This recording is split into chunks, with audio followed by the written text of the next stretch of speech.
This is Afternoons on ABC Radio Canberra.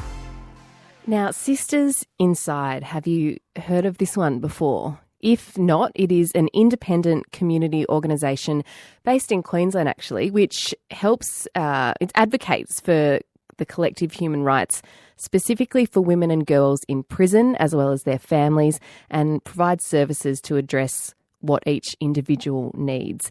Debbie Kilroy, OAM, is the founder of Sisters Inside, and while incarcerated herself, Debbie pursued education opportunities. She completed a degree in social work, and it turned her life around. Since then, she studied law. She's a legal practitioner now and has also completed a grad dip in forensic mental health. Debbie spoke with 666 producer Jess yesterday while attending a Sisters in Spirit community-led gathering here in Canberra. Sisters Inside's an independent non-government organisation which exists to advocate for the human rights of criminalised and imprisoned women and girls. And we started Sisters Inside, myself and a few other women, when we were in prison back in the early 90s. So we've been around for over 3 decades now. We're fundamentally an organisation that's driven by women in prison. So our management committee has a number of members on the management committee that are formerly incarcerated, but we also have a group of women in prison, a steering committee that's part of our management committee that drives the agenda of Sisters Inside. So very much a grassroots-driven organisation, and we're an abolitionist organisation. So we work to end the incarceration of women and girls. So we do many things across Queensland and nationally and internationally. More fundamentally across the country is around advocacy, law reform, etc., as well as internationally around the United Nations, as well as we connect with our sisters over in the US, the National Council of Formerly Incarcerated Women and Girls, but also we have an international network of formerly incarcerated women, and we had our first meeting last year in Bogota, Colombia, which was great. So there was over 70 women from 17 different countries. So we're building an international network of formerly incarcerated women around the world. That's tremendous outreach, isn't it, and scope. How do you manage to do this with your organisation? How many people do you have working for you? At Sisters, we have about 50 staff. So we have an office in southeast Queensland, Magajan, and we also have an office in North Queensland, and that's where the women's and the girls' prisons are. So southeast Queensland and North Queensland at Townsville. So we have a number of staff that, I suppose the best way to describe Sisters Inside is we have 4 arms of the organisation. So one is service provision and program. So we're in every women's prison and girls' prison most days of the week, every month, every year.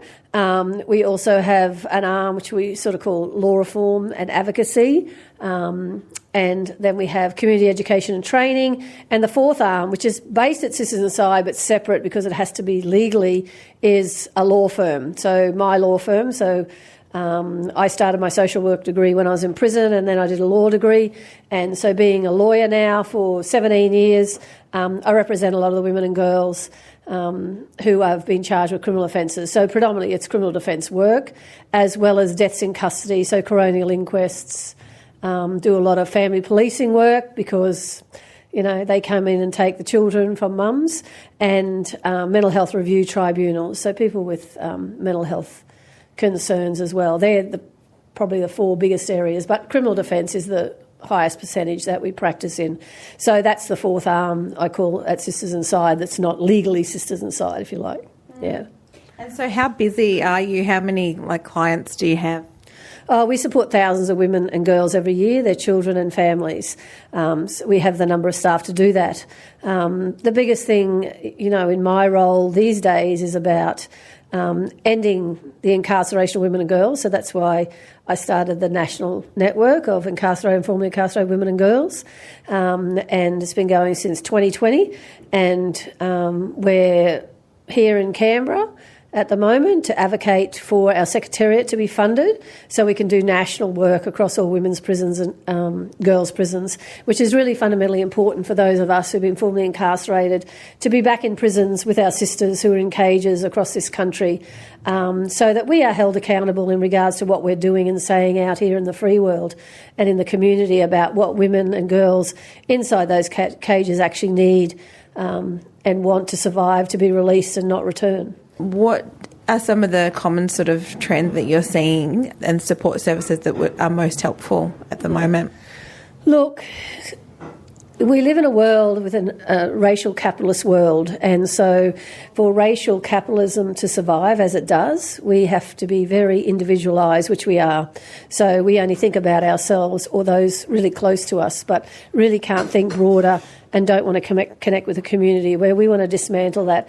But also racial capitalism relies on the us and them. So criminalise and imprison women, people, are actually the other. So prisons are built as an employment strategy, which props up racial capitalism. And when we know the history of this country, the invasion, the genocide over 230 years ago, but the ongoing genocide that's occurring inside prisons or any carceral space, we see that on a daily basis, and that's what needs to be dismantled. So when people talk about, for example, recidivism, I see that as part of racial capitalism, because I don't like the word recidivism, because that actually puts women feel hyper-responsible for failures. So if they get out of prison and there's nowhere to stay, no accommodation, they feel hyper-responsible for that failure for themselves and their children and their families, when the reality is there isn't any housing in the community. So the state and the federal governments have failed to keep up with building affordable accommodation, particularly for women and girls, for that matter, coming out of cages into the free world. And then people are surprised that they're recriminalised and put in prison when they come out with those issues, as well as worse mental health, drug addictions. There's been no healing. Not that I'm suggesting that happens in a prison. We can address all these issues that women face and experience in their communities, where funds are in the communities and those services are provided up front, not go to prison and then pay some organisation to provide those services, because that's just employing a whole heap of other group on the backs of women, predominantly Aboriginal and Torres Strait women, who are in prison. And this is how racial capitalism works, and that's what we need to unpack. The resources need to go back to communities, so communities can reimagine their communities and fund their own modes of surveillance and safety, so that they're not criminalised and in prison, because the racial gendered violence of policing targets predominantly Aboriginal and Torres Strait women, and pipelines them, even from birth, where children are removed by the family policing system, pipeline through numbers of foster so-called families, which are predominantly white, so they get paid. Not the family of an Aboriginal child gets money, but a white family gets paid to allegedly raise an Aboriginal child, which they don't do at all or don't do it very well. And then they're pipelined into residential care, and that's when they're criminalised, because they're calling the cops on children, the so-called youth workers, and then they're pipelined into the children's prison and then the adult prison. So it's a big industry that we call the prison industrial complex. In Canberra, over the next couple of days, you'll be meeting with ministers at Parliament House.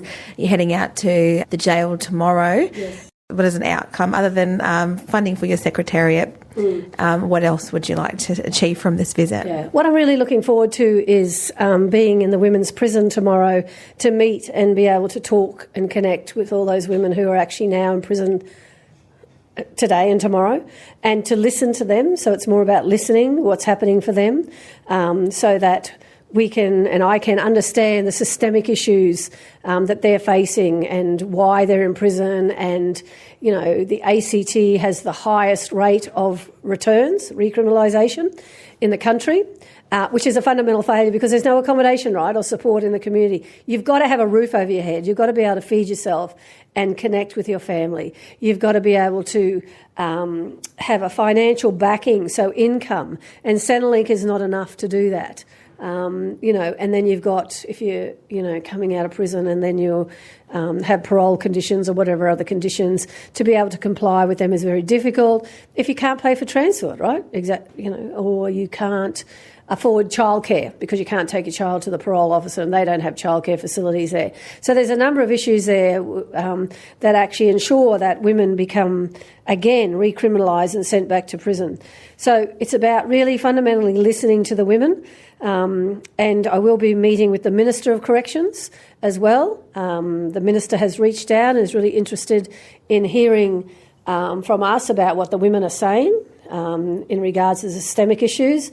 So I will definitely be talking to the women tomorrow about that and what are the messages they want delivered to the Minister tomorrow night, hopefully. And then we have a roundtable with Senator Lydia Thorpe on Wednesday.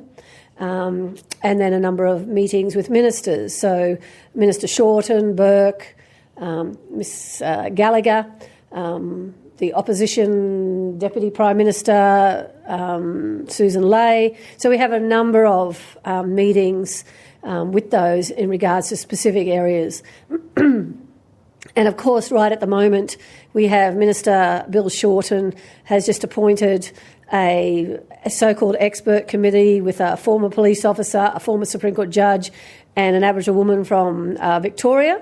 That's an academic, to actually look at the NDIS in regards to those of us who have criminal convictions and whether we are worthy or not to actually be part of NDIS, which we think is just an absolute disgrace. If you have a disability and you have been criminalised and imprisoned in this country, you should be afforded the same services as everybody else in the community instead of being cut off because you have a criminal history or for whatever that criminal history is and for whatever that offence is. You know, we have seen the mass incarceration not only of Aboriginal and Torres Strait Islander people, but the mass incarceration of Aboriginal and Torres Strait Islander women with disabilities of many forms. So to exclude them from the NDIS is excluding them from health support in the community that is so detrimental to their health. That is a policy really that's going to cause massive harm for First Nations people and other people with disabilities.